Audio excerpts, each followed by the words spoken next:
నమస్తే. ఆంధ్రప్రభ భక్తికి స్వాగతం. నేను మహాలక్ష్మి.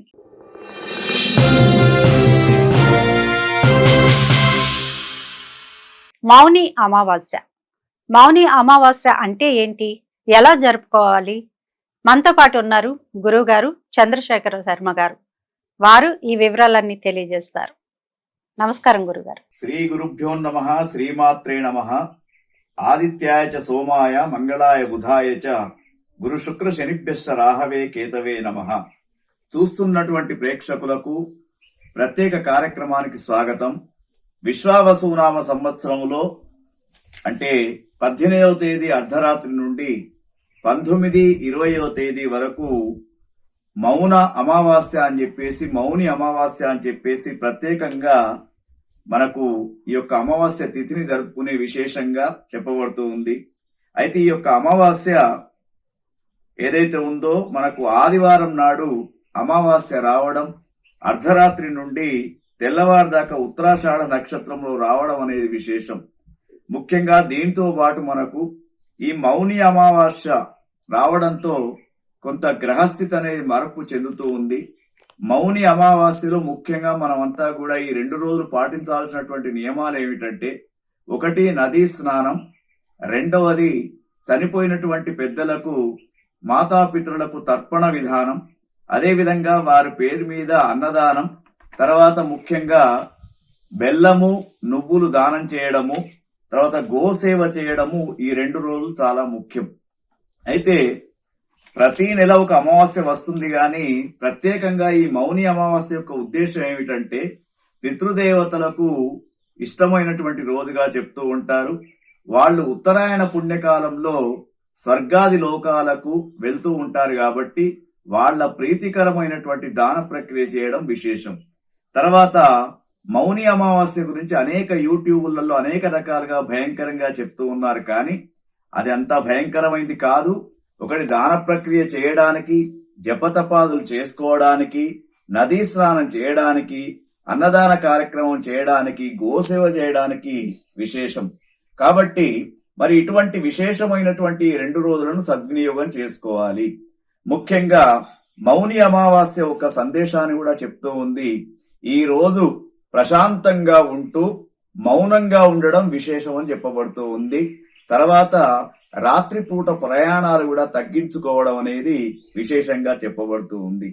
మరొక విశిష్టత ఏమిటంటే, ఈ మౌని అమావాస్య రోజున్నే మనకు పంచగ్రహ కూటం అనేది కూడా రావడం ఇప్పుడు జరుగుతుంది.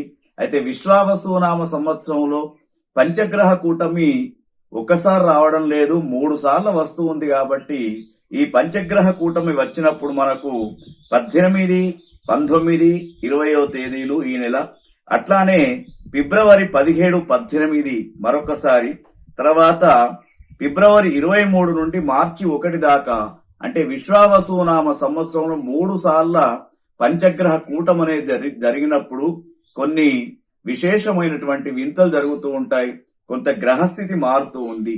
అయితే ఈ మౌని అమావాస్య కానివ్వండి, పంచగ్రహ కూటమి కానివ్వండి, ముఖ్యంగా మేష, మీన, సింహ, వృశ్చిక రాశులకు మంచిది.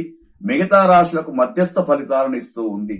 అయితే మనకు ఈ ఎప్పుడైతే ఉత్తరాయణ పుణ్యకాలం మకర రాశిలో సూర్యగ్రహం ప్రవేశించిందో, సూర్యుడు ప్రవేశించాడో, ఈ ఉత్తరాయణ పుణ్యకాలములో మరి మకర రాశిలో ఉత్తరాషాఢ నక్షత్రంలో పంచగ్రహ కూటం అనేది ప్రారంభమవుతూ ఉంది.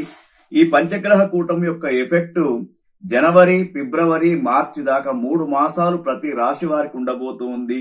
తర్వాత మన దేశ పరిస్థితులు, రాజకీయ పరిస్థితులను చూసినా కూడా చాలా మంది యూట్యూబ్ల ద్వారా చెప్తూ ఉన్నారు కలియుగం అంతం అయిపోతుందని. కానీ దానికి ఎటువంటి భయం లేదు. మన సంకల్పం చెప్పుకుంటున్నాం, ప్రథమ పాదంలో ఉన్నాం కాబట్టి కలియుగం అంతం కాదు. ఒకటి. తర్వాత ముఖ్యంగా వాయు సంబంధమైనటువంటి వ్యాధులు, వైరస్లు సోకే అవకాశం ఎక్కువగా కనబడుతూ ఉంది. తర్వాత మన భారతదేశంలో ఒక విశేషం ఏమిటంటే, నిధులు దొరకడం, బంగారు నిధులు దొరికే అవకాశం కూడా కొంత గ్రహస్థితి వల్ల చెప్పబడుతూ ఉంది. తర్వాత కొన్ని దేశాలు నియంతలుగా ప్రపంచ దేశాలలో కొంత మరి అలజడి వాతావరణం వచ్చే, యుద్ధ వాతావరణం వచ్చే అది కూడా కనబడుతుంది. తర్వాత పార్టీల యొక్క కూటమి కూడా ఈ 3 మాసాలలో జరిగే అవకాశం ఉంది. తర్వాత ముఖ్యంగా శుక్రగ్రహం వల్ల మనకు మనీ ద్రవ్యోల్బణం వచ్చే అవకాశాలు ఉంది. అంటే మనీ యొక్క స్వరూపం అనేది మారిపోతూ ఉంది. కాబట్టి ద్రవ్యోల్బణం అనేది, ఆర్థిక మాంద్యం అనేది కూడా ఏర్పడే అవకాశం ఉంది. దానితో పాటు సినిమాల ప్రభావం ఎక్కువ అయిపోతూ ఉంటుంది. స్త్రీల వల్ల కొంత ప్రభావం కూడా ఏర్పడుతూ ఉంది. తర్వాత విశేషత ఏమిటంటే ఈ 3 మాసాలలో ఎన్నడూ పలకని పక్షుల యొక్క కిలకిలా రావాలు మనం చూస్తూ ఉంటాం. శని, రాహు, కేతు, కుజ, గురువుల యొక్క కలయిక వలంతోటి, తర్వాత పంచగ్రహ కూటమితోటి, ముఖ్యంగా శనిగ్రహానికి, రాహుగ్రహానికి, కేతుగ్రహానికి, కుజగ్రహానికి, గురుగ్రహానికి సాయంకాలం వేళ లేదా ఉదయం పూట గాని ప్రత్యేకంగా ఆవు నేతితో దీపం వెలిగించండి. తర్వాత వాతావరణంలో మార్పు, బయోవార్ వచ్చే అవకాశం కూడా ఉంది. మరి గాలిలో విషవాయువులు ప్రవేశించి దానివల్ల కొంత జన నష్టం కూడా జరిగే అవకాశాలు మనకు కనబడుతూ ఉన్నాయి. కాబట్టి చూస్తున్నటువంటి ప్రేక్షకులు జాగ్రత్తగా ఉండడం, మరి ఆహార నియమాలు పాటించడం, తర్వాత సాధ్యమైనంత వరకు రాత్రిపూట ప్రయాణాలు తగ్గించుకోవడం క్షేమకరంగా చెప్పబడుతూ ఉంది.